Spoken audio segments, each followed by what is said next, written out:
Chapter 21. Late in the afternoon, the air became chilly again, and we put our jackets on. I could tell that Hale and Kit were getting tired of walking, so I slowed and did a better job of clearing a trail for them. They seemed to find new energy when we came to a creek that poured over a small waterfall into a pond. They followed me to the bottom of the waterfall and walked around the edge of the pond. You two can rest now if you want. Sanders won't come back today. Hale looked at me like he was about to say something, but didn't. Kit and Hale spread their blankets in the grass and lay down to rest. After taking a long drink, Snapper plopped down beside Hale and shut his eyes. I looked at the sun and judged there to be a little more than 2 hours before it would get dark to see. Too dark to see. The forest grew quiet as it usually does late in the day, and a few clouds moved over us and cast shadows on the trees. The sides of the ravine slooped up to small embankments that edged a hardwood bottom.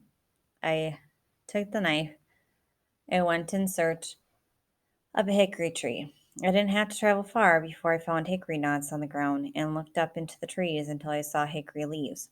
Wrapping my legs and arms around the tree, I ratcheted myself up until I could grab the lowest limb. I swung myself into the tree and balanced with one arm against the trunk. I cut a straight branch that was as big, about as big around as my waist, and dropped it to the ground. Back at the pond, I shaved the smaller growth from the hickory branch until I had a pole about 6 feet long. As I was whittling a barbed point at the end, Kit woke and watched me. Go find a piece of dry dead wood, Kit. Kit nodded and stood up. He began walking and then turned back. How will I know the right kind? Find a piece on the ground that's about as big around as your leg and 2 feet long. If you can break it against a tree, it's dead. Be quick, it's gonna get dark soon. Kit nodded and hurried away. I set the hickory pole down and grabbed one of the small branches I'd shaved from it. Using a shoelace, I made a tiny bow. By the time I finished, Kit had returned with the dead wood. What are you making? Fish spear. Kit sat across from me and watched as I took another of the small branches and shaved a straight stick as long as my arm and as big around as my thumb. Wrapping the bowstring around my small stick, I made a drill to use against the dead wood Kit found. After I drilled a small dish into the wood, I told Kit to go put some bark from a dead cedar tree I had seen up the hill. He stood once more and took a few steps in the direction I pointed. He turned and looked back at me. It's a furry-looking tree, I said. How can you not even know what a cedar tree looks like? Hale said, disgusted. Kit and I watched him stand from where he'd been sleeping. Come on, he said, sighing. I'll show it to you. I used the cedar bark they brought me to kindle the fire from the heat made at the tip of the bow drill. Kit and Hale watched quietly while I hardened the pointed tip of the spear in the flame. What about the smoke? Kit asked. Won't someone see it? Look up there, I said, pointing at the place several feet over the fire where the smoke dissolved. You don't get much smoke with dry wood. Kit looked at Hale. Bet you didn't know that. Hale squinted his eyes at Kit. You better watch your mouth, he said. We both knew he didn't mean it and smiled. We rolled up our pants legs and thrashed through the shallow pond with all of the fish until all the fish were corralled at one end. I speared 6 bass that together were enough to feed the 3 of us and have some left over for later. As I tried for the last fish, Hale tripped over something in the muddied water and fell.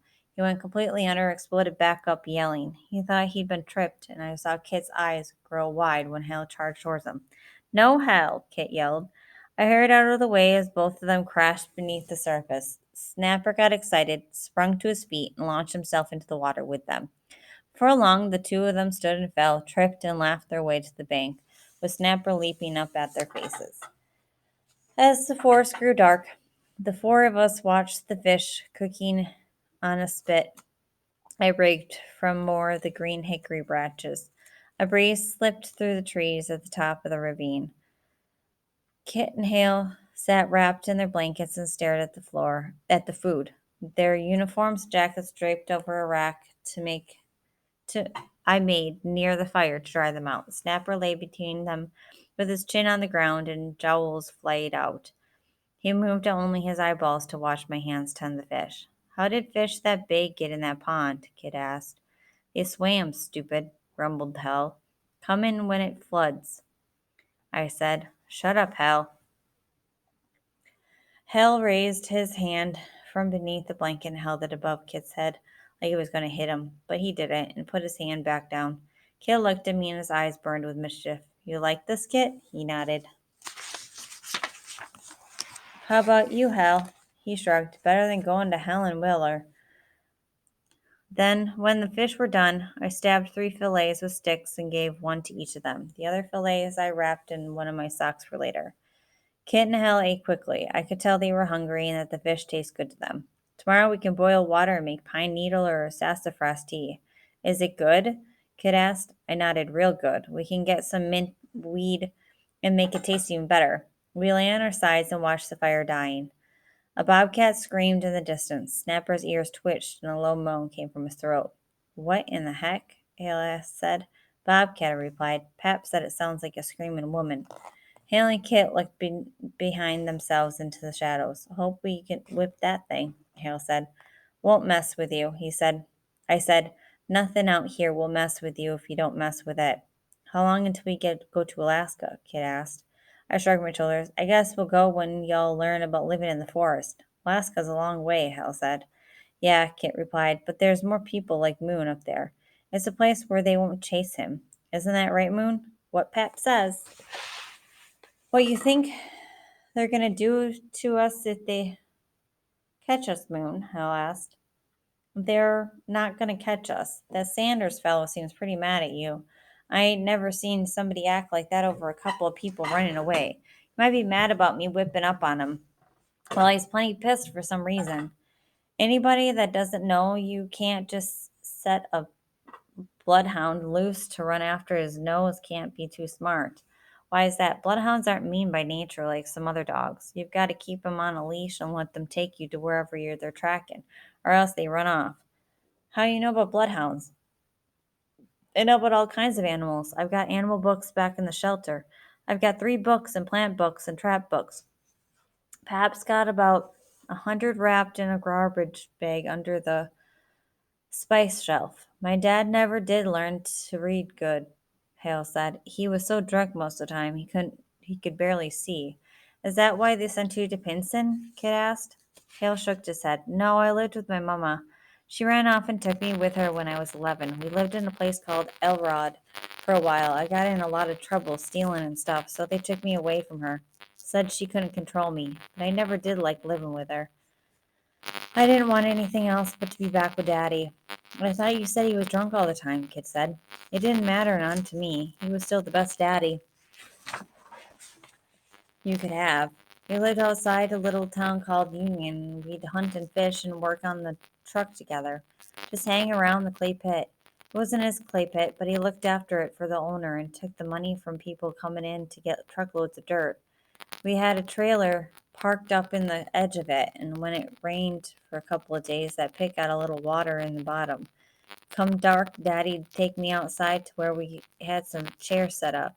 He'd let me tell me how lucky we were to have waterfront property. It looked like a lake in the moonlight. After a while, he'd finish whatever he was drinking and throw it out there in the lake.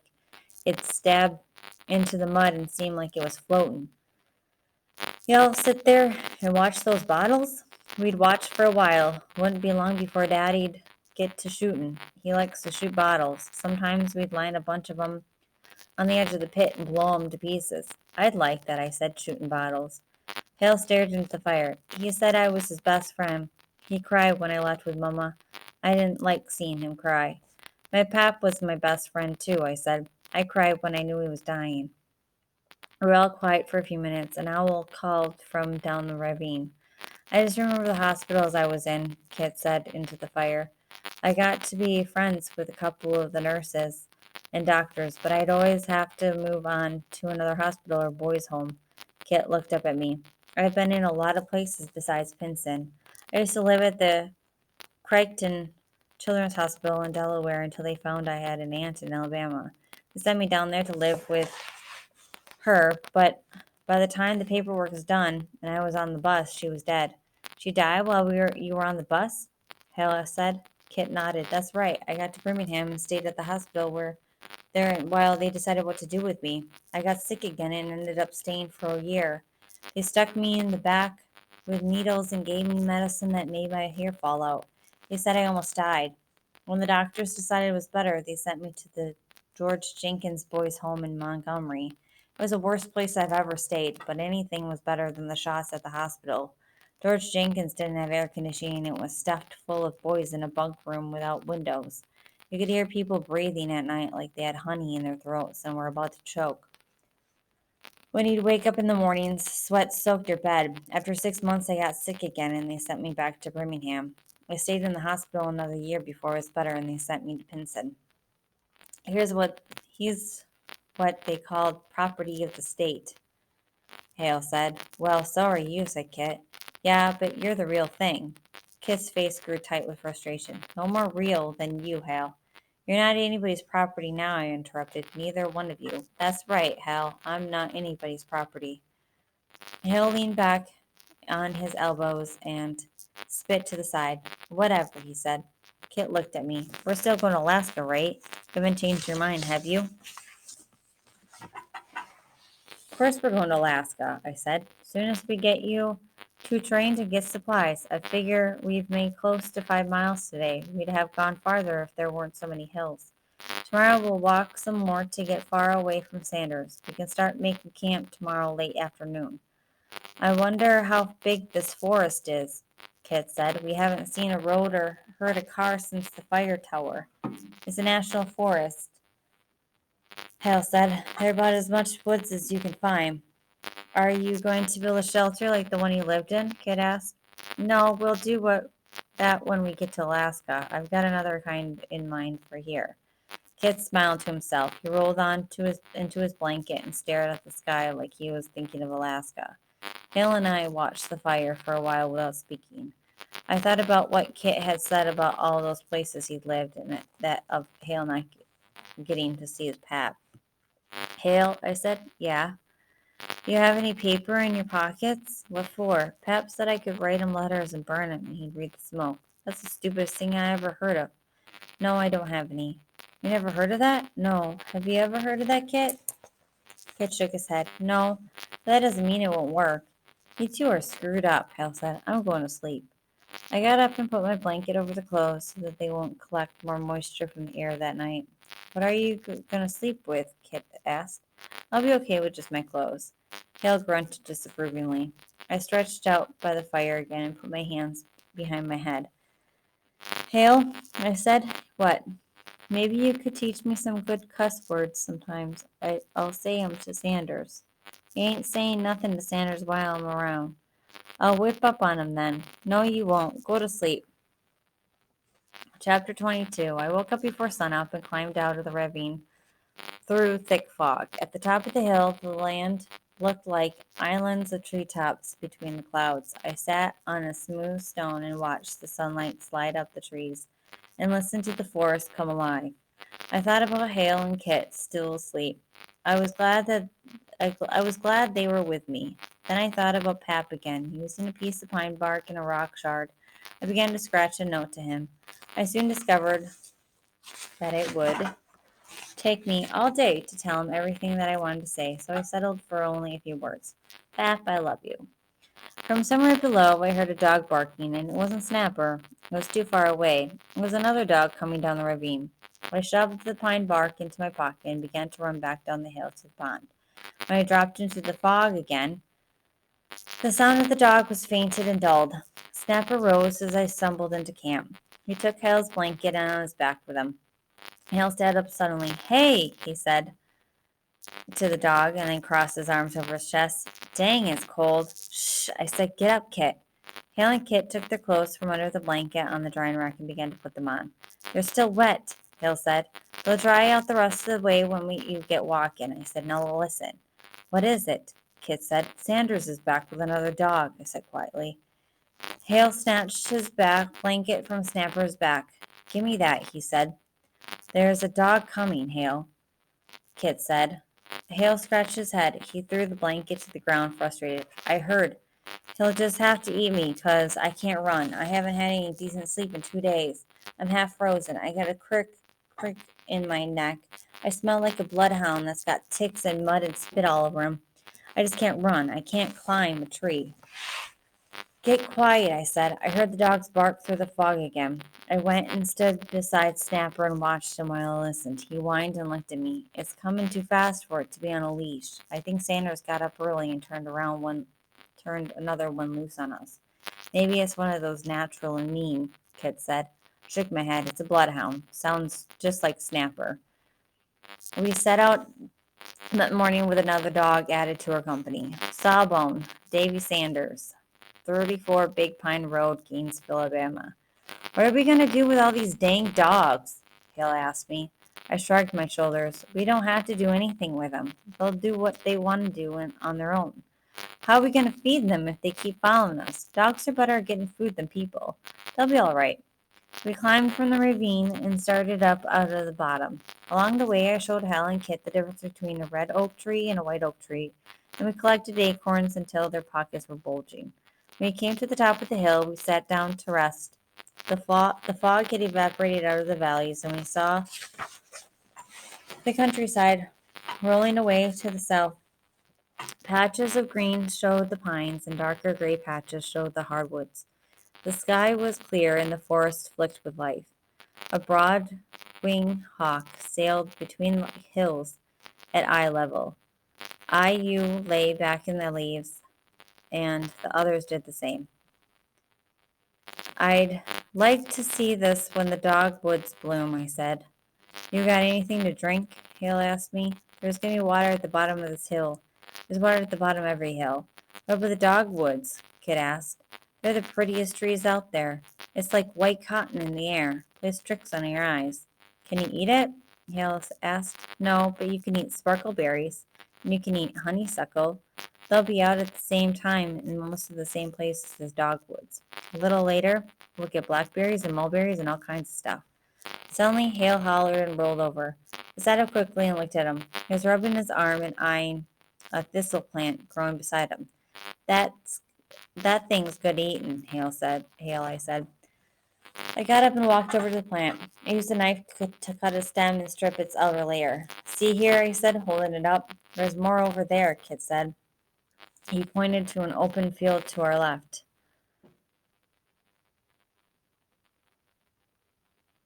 We spent close to a half hour picking and peeling thistle stems before setting off down the other side of the hill. That afternoon, we stopped at a creek that flowed from a marsh with bay trees and cattails. After a lunch of acorns and thistle stems and our leftover fish, I took off my clothes and waded naked into the cattails to gather our supper. Blue herons rose from their nests high in the leafless tops of the cypress trees and squawked at me. Hale and Kit were lying on their blankets when I returned. The sun and lunch had made them drowsy. When I told them to look at my armful of cattail roots, only Kit opened his eyes slightly and smiled. I let them rest for a few minutes more before we set out through the hills again. We tromped up from the bottom and across the driveway like log shards. Once we were in the trees, we walked east along the top of the ridge. It was unusually warm, and all of us wore